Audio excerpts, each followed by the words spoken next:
اور جو شخص اپنے آپ کو اللہ کے تابع کر دے اور وہ بھی نیکوکار ہو، یقیناً اس نے مضبوط کڑا تھام لیا۔ تمام کاموں کا انجام اللہ کی طرف ہے۔ کافروں کے کفر سے آپ رنجیدہ نہ ہوں، آخر ان سب کا لوٹنا ہماری جانب ہی ہے، پھر ہم ان کو بتائیں گے جو انہوں نے کیا ہے، بے شک اللہ سینوں کے بھیدوں تک سے واقف ہے۔ ہم انہیں کچھ یوں ہی سا فائدہ دے دیں، لیکن بالآخر ہم انہیں نہایت بے چارگی کی حالت میں سخت عذاب کی طرف ہنکا لے جائیں گے۔ اگر آپ ان سے دریافت کریں کہ آسمان اور زمین کا خالق کون ہے تو یہ ضرور جواب دیں گے کہ اللہ۔ تو کہہ دیجئے سب تعریف اللہ کے لائق ہے، لیکن ان میں سے اکثر بے علم ہے۔ آسمانوں میں اور زمین میں جو کچھ ہے وہ سب اللہ ہی کا ہے، یقیناً اللہ تعالیٰ بہت بڑا، بے نیاز اور حمد و ثنا کے قابل ہے۔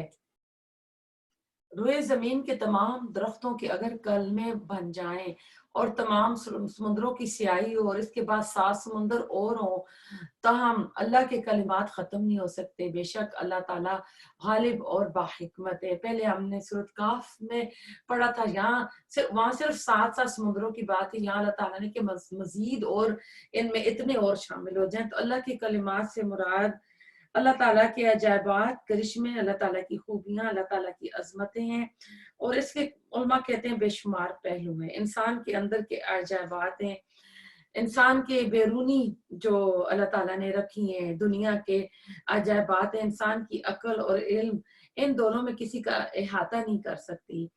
حیوانات کی 10 لاکھ انواع انسان کے علم میں آ چکی ہیں، اور یہی حال نباتات، جمادات اور سمندر کی مخلوق کا ہے۔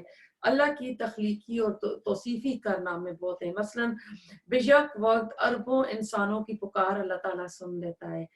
ایک کی دعا سنتا ہے، اسے دوسروں کی دعائیں جو ہے نا، وہ ایک کی جب دعا سن رہا تھا نا، تو دوسری تمام مخلوقوں کی، جب مخلوق میں آپ کو پرند چرین سمندر کے سارے آ جاتے ہیں، ان کی پکار سے وہ یعنی وہ غافل نہیں ہوتا ہے، وہ ان کی بھی سن رہا ہوتا ہے۔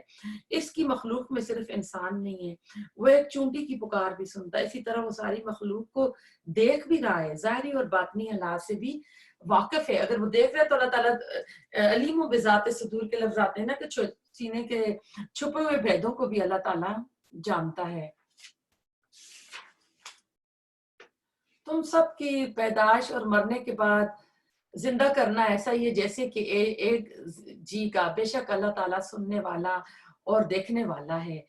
کیا آپ نہیں دیکھتے کہ اللہ تعالیٰ رات کو دن میں، دن کو رات میں کھپا دیتا ہے، سورج چاند کو اسی طرح فرما بردار کر کے رکھا ہے، ہر ایک مقررہ وقت تک چلتا رہے۔ اللہ تعالیٰ ہر چیز سے جو تم کرتے ہو خبردار ہے۔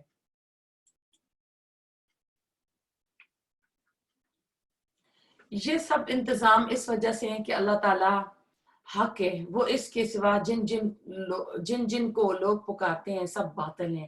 یقیناً اللہ تعالیٰ بہت بلندیوں والا اور بڑی شان والا ہے۔ کیا تم اس پر غور نہیں کرتے کہ دریا میں کشتیاں اللہ کے فضل سے چل رہی ہیں، اس لیے کہ وہ تمہیں اپنی نشانیاں دکھا دیں؟ یقیناً اس میں ہر ایک صبر اور شکر کرنے والے کے لیے بہت نشانیاں ہیں۔ اور جب ان پر موجیں صاحبانوں کی طرح چھا جاتی ہیں تو وہ نہایت خلوص کے ساتھ اعتقاد کر کے اللہ تعالیٰ ہی کو پکارتے ہیں۔ جب وہ اپنی باری تعالیٰ انہیں یعنی اللہ تعالیٰ جب انہیں نجات دے کر خشکی کی طرف پہنچاتا ہے تو کچھ ان میں سے اعتدال پر رہتے ہیں اور کچھ ہماری آیتوں کا انکار کرتے ہیں۔ پھر آیتوں کا انکار تو صرف وہی کرتے ہیں جو بدعید اور ناشکر ہوتے ہیں۔ یعنی سمندر کی موجوں میں جب خالص اللہ کو پکارتے ہیں اس وقت اپنے بت دیویاں جو ہیں ان کو بھول جاتے ہیں، تو جب خشکی پہ آ جاتے ہیں تو کچھ لوگ تو انصاف پہ رہتے ہیں، لیکن کچھ جو ہیں ادھر جو عہد کر کے آتے ہیں کہ اللہ ادھر سے آج مجھے بچا لے تو پھر میں ایسا نہیں کروں گا۔ تو اللہ تعالیٰ کہہ رہے ہیں کہ پھر آ کے یہ ناشکر ہو جاتے ہیں۔ اس سے پتہ چلتا ہے کہ اللہ تعالیٰ ہی کی یہ رحمت ہے کہ یہ سمندر میں بھی سفر کرتے ہیں اور اللہ تعالیٰ کے فضل سے وہاں سے ٹھیک ٹھاک واپس آ جاتے ہیں۔ پھر اللہ تعالیٰ فرماتے ہیں لوگوں اپنے رب سے ڈرو اور اس دن کا خوف کرو جس دن باپ اپنے بیٹے کو کوئی نفع نہ پہنچا سکے گا اور نہ بیٹا اپنے باپ کا ذرا سا بھی نفع کرنے والا ہوگا۔ یاد رکھو اللہ کا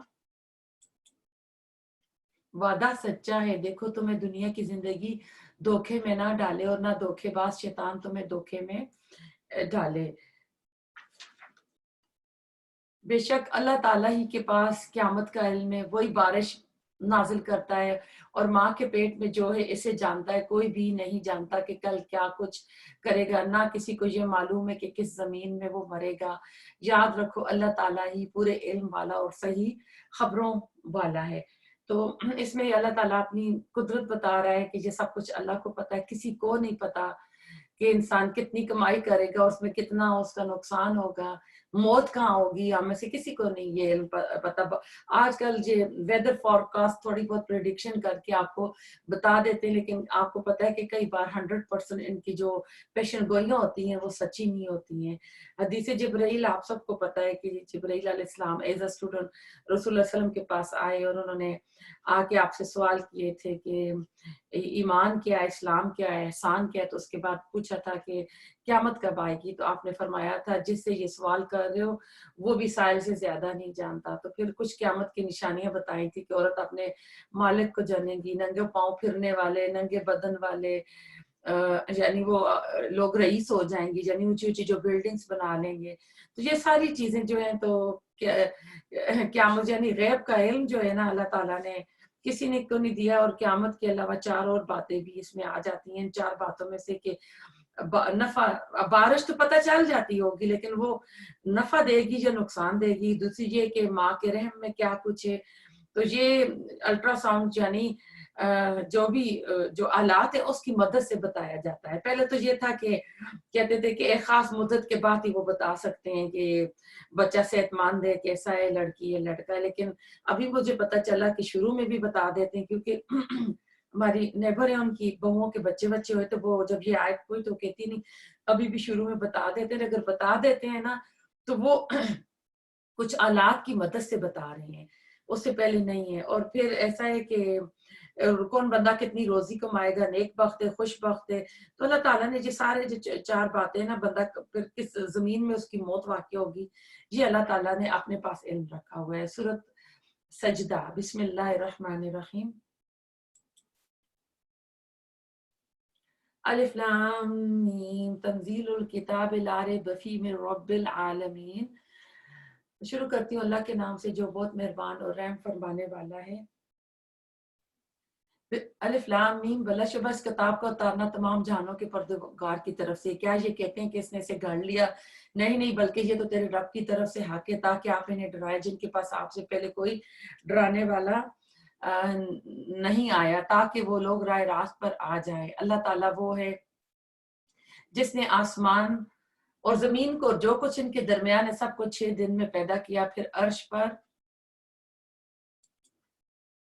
قائم ہوا، تمہارے لیے اس کے سوا کوئی مددگار اور سفارشی نہیں، کیا پھر بھی تم نصیحت حاصل نہیں کرتے؟ وہ آسمان سے لے کے زمین تک ہر کام کی تدبیر کرتا ہے، پھر وہ کام ایک ایسے دن میں اس کی طرف چڑھ جاتا ہے جس کا اندازہ تمہاری گنتی کے 1000 سال کے برابر ہے۔ یہی ہے چھپے کھلے کے جاننے والا، زبردست، غالب اور بہت ہی مہربان۔ اب ہمارے پاس تو سورج، چاند، ستارے ہیں، زمین کی گردش ہے تو 24 آورس کا دے، لیکن اللہ تعالیٰ کے ہاں تو کچھ دوسرا عالم ہے، تو وہاں پہ دن 1000 سال کا آیا ہے۔ جس نے نہایت خوب بنائی جو چیز بنائی، اور انسان کی بناوٹ مٹی سے شروع کی، پھر اس کی نسل ایک بے وقت پانی کے نچوڑ سے چلائی، جسے ٹھیک ٹھاک کر کے اس میں اپنی روح پھونکی۔ اس نے تمہارے کان، آنکھیں، دل بنائے، اس پر بھی تم بہت تھوڑا ہی احسان مانتے ہو۔ اور انہوں نے کہا کہ جب ہم زمین میں رل مل جائیں گے پھر نئی پیدائش میں آ جائیں گے، بلکہ یہ بات تو وہ لوگ اپنے پروردگار کی ملاقات کے منکر ہیں جو کہتے ہیں۔